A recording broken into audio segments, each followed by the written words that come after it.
Hi everyone, it's the EnglishSimmer here, and I hope you are all strapped in because we are going to be discussing, once again, the Sims 4 kit. If you've been living under a rock, if you've zoned out during this year, which honestly, I cannot blame you, I wish I could, kits have been announced, they've been released, we got 3 of them, we got Bust the Dust, we got Country Kitchen, and we got Throwback Fit Kit. They're basically smaller stuff packs that focus on one gameplay style of stuff packs. However, in this video, I kind of wanted to do a more general look. A few weeks ago, I was discussing how stuff packs have improved so much over the years, and I kind of jumped back in time. We took a little trip down memory lane to the awful stuff packs that we once used to get, and how since Moschino stuff, the team have really turned stuff packs around and they've actually become my favourite part of The Sims 4. And the topic that's been on everybody's lips since kits were announced is the price point. And that's what I want to talk about in today's video. I want to go into the prices, I want to do a breakdown of why I think these are definitely more expensive than they should be, and also have like a comparative look between the old stuff packs we used to get, the new stuff packs, the content in those, and how kits has sort of split up those 3 main things, but what they fall short on when you look at them comparatively against bigger packs. Keep in mind, I am in the UK. I'm going to be talking generally about Great British pounds unless I state otherwise, and I am not lucky, but I am luckier than a couple of countries out there because I know Australia and I know Brazil get absolutely screwed when it comes to conversion rates and like currencies. So in Throwback Fit Kit, we actually got 23 Create a Sim assets. I know that there was the problem of The Sims 4 being very mainly focused on adult feminine Sims, and also crop top after crop top. All clothing, no new hairstyles, no new makeup. There are a couple of accessories and shoes, but I mean, they're still clothing. The old stuff pack I'm going to be using in this comparison is The Sims 4 luxury party stuff. Keep in mind, in the UK, back in the day when stuff packs were first being released, they were $7.99. However, they did go up in price and they are now $9.99. I would not pay $9.99 for this pack in this day and age, but this actually came with 41 Create a Sim assets. I will throw my hands up and say I definitely don't think the quality was as good in these older stuff packs as they are now. Like, the team have definitely stepped up their quality control. It's not as cohesive as Throwback Fit. However, there are more items, and you also do get more of a range because you actually get hairstyles and makeup alongside the clothing. And then what's interesting, paranormal stuff, which is the newest stuff pack, what I'm going to be using for this comparison, actually doesn't have as much Create a Sim items as luxury party stuff did. However, again, the quality is much higher. There's definitely more of a range of items. I feel like luxury party stuff was definitely bigged up by the makeup categories because they put in quite a fair amount of like eyeshadow and lipstick, whereas the newer stuff packs don't really tend to focus on that too much. It's basically just hairstyles and also more of a range between the ages, which is always a positive in my opinion. So already from Create a Sim, when it comes to the Throwback Fit Kit, I already feel shortchanged. Yes, I do like the items. Yeah, I have my issues with it in the fact that I don't think we needed more sporty stuff in The Sims 4. Even though this is like built up to be like a third of a stuff pack, like, you know, you have build and buy mode, you have Create a Sim, you have your gameplay.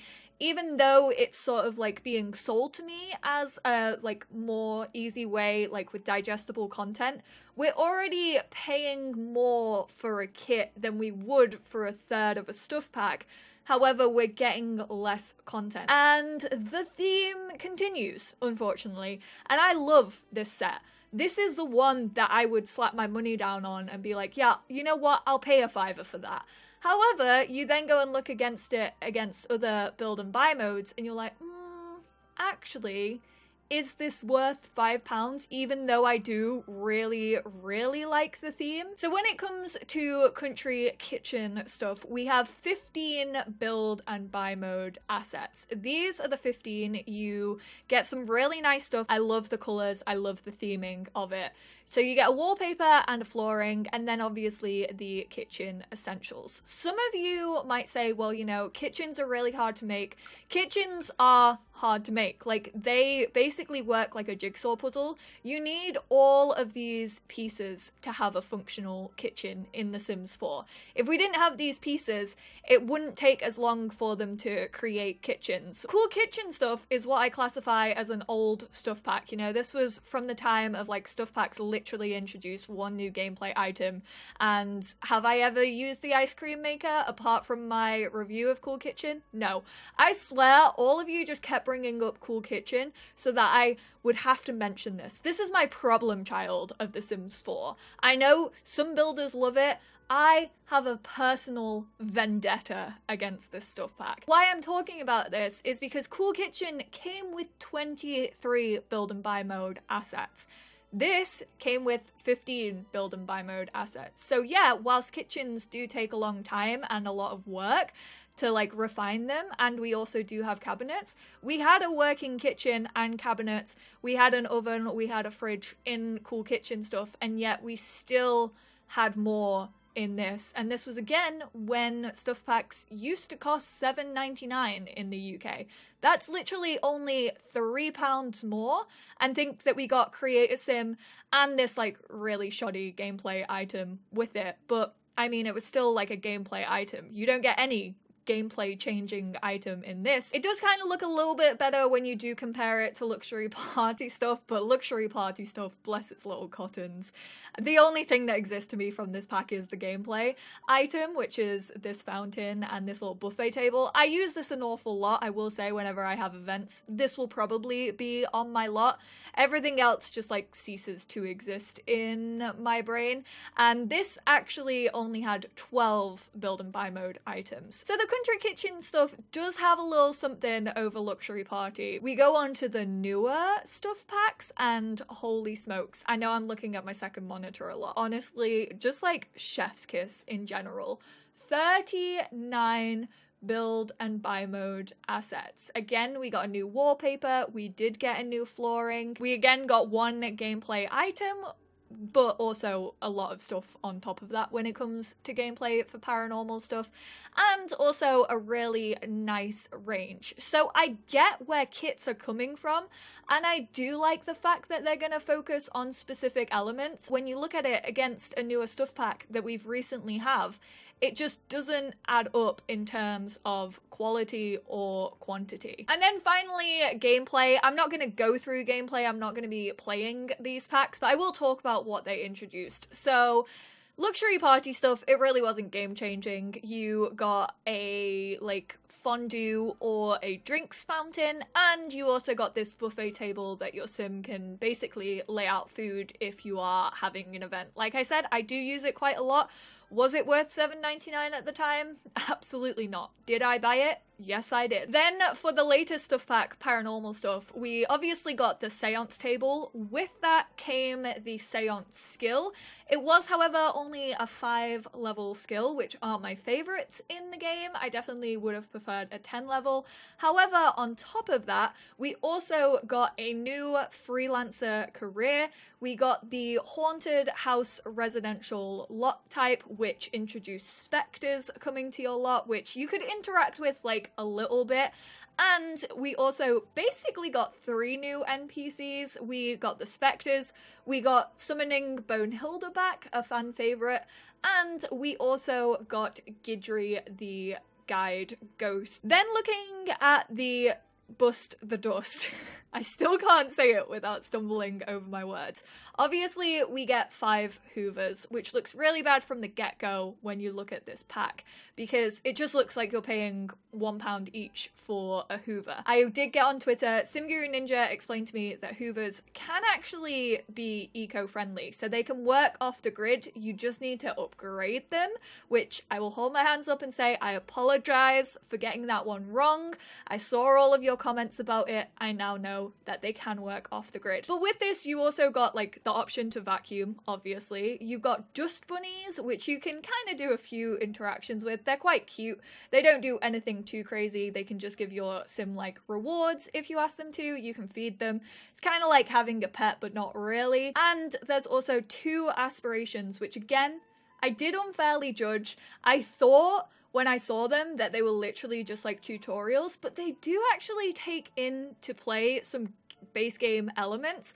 I don't know why a sim would want to be like super cleanliness or like dirty as their lifetime aspiration. Like, that still doesn't really make sense to me. I do have to point out though, I did watch James Turner, formerly known as the Sim Supplies video, and this pack is broken. Like, it's so overpowered. The Dust Bunny gives you massive amounts of money, which basically just means the money system in The Sims 4 is broken. If you have dust and dust bunnies enabled, there's not enough settings for this. Moodlets are super overpowering.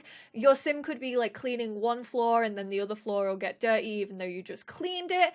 Basically everything happens too much in this pack and it's very, very invasive right now. I'll link James's video down below. He goes into all the details of it, and this is happening in vanilla games. So with this one, it's not even like you're paying for like more than the third of a stuff pack that is to do with gameplay anyway, but then you're also paying for something that is completely broken and it just is far too overpowered right now. But even with all of those factors taken into consideration, I personally still feel like we're being shortchanged because they are technically a third of a stuff pack, and the price doesn't resemble that. If it did, they would be like $2.99, like $3.50 at a push, but they're $4.99, like they're £5. If you bought all 3 of these, that would be almost £15. A stuff pack in The Sims 4 is £10, so you'd be paying £5 extra for a lot less content, because if we look at them in total, kits come with 15 build and buy mode assets, 23 create a sim assets, and then 2 new gameplay, if you can, 1 new gameplay really, which is 39 items. The old stuff pack came with 12 build and buy mode items, 41 create a sim assets, and 2 gameplay objects, which is 55 new objects in total. And then the new stuff pack came with 39 build and buy mode assets, 32 in create a sim, and loads of new gameplay, which is 71 objects in total. So there's definitely a big discrepancy with the objects that you get and the amount of assets. Technically, if you bought all 3 of these for £15, if you had paid £3 more, you could have got a game pack, which comes with way more gameplay and also assets in build and buy mode and create a sim than any of those kits put together. So thinking about it that way really does put these things into perspective. I do think it's going to take time for these kits to sort of find their pace. We've seen it over the years with stuff packs and how much that content has shifted and how the team have really grown into stuff packs. These new kits just are not worth it, and that might change in the future. I hope it changes in the future. I think they either need to reduce the price if they're thinking of like releasing the same amount of items as they have done this time around, or if they're not going to reduce the price, I definitely expect an upgrade in the amount of assets that we get. I feel like I've thrown out so many numbers in this video, and if there's anything you should know about the guys, is that we're terrible at maths, and I don't know how I have done all of this. I probably like messed up the numbers somewhere, but let me know how you're feeling about them. This was basically just my long-winded way, an experiment of being like, do I think these are worth the money? That was my hypothesis. My conclusion is no. I appreciate you all, and I will speak to you all in my next one. Bye now.